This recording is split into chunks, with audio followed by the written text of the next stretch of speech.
The Queen, her gold carriage alone is made of 4 tons of solid gold, worth over $370 billion at today's gold prices.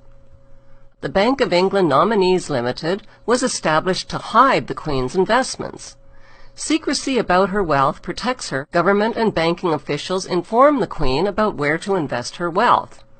That's called insider trading, and it's illegal. But the Queen gets away with it scot-free. Why? Because she's the Queen, and she's immune to prosecution.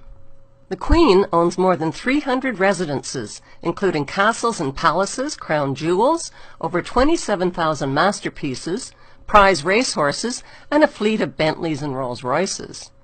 Her colossal wealth also includes crown land and investments that she inherited from her black nobility ancestors. The Queen's Crown Estate includes over 50% of the UK's coastline, as well as Regent Street and Windsor Great Park. Her trillions in wealth are passed down to her descendants, untaxed. Would British tourism collapse if the monarchy was abolished? No, statistically, Buckingham Palace doesn't even make the top 20 list of tourist attractions. Do you know how much the Queen is worth? 17 trillion pounds. That's $30 trillion. She could end world hunger and poverty tomorrow. Besides insider trading and tax-free income, the slave trade and drug trade. Queen Elizabeth I started the British slave trade in 1564. As head of the Church of England, her slave trading of African blacks upset the moral foundations of the Church. Queen Elizabeth II is now head of the Church of England. 200 years after the slave trade was abolished, the Church was pressured into confessing its horrific crimes and apologizing for profiting from the African slave trade. At first, the Queen and the Church only admitted to owning slaves and plantations, but the public soon discovered that the Church had given their blessing to something far worse.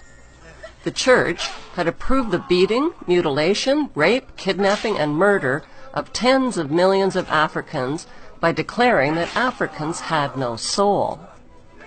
This gave the Church a divine license to profit from their diabolical crimes. Even more lucrative than Queen Elizabeth's slave trade was Queen Victoria's drug trade. Opium was grown and manufactured in the British-owned opium factories of British India. China banned the importation of opium, but once the British monarch secured a drug trade monopoly, over 17,000 illegal chests of opium worth millions were forced onto the Chinese population. The British waged 3 drug wars on China to force them to pay for the illegally imported opium. China's emperor didn't stand a chance against the British East India Company gunboats and Royal Navy. The British destroyed, plundered, looted, and raped their way along the coast of China until there was nothing left to loot or plunder.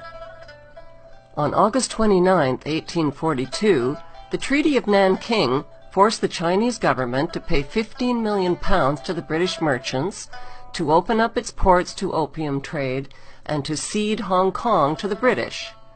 This was the ugly origin of Hong Kong's 155 years as a stolen British Crown colony.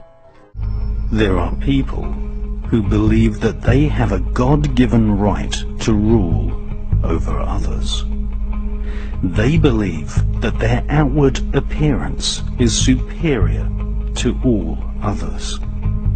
They harbor selfish ambitions to be rich and to have power over what they describe as common people.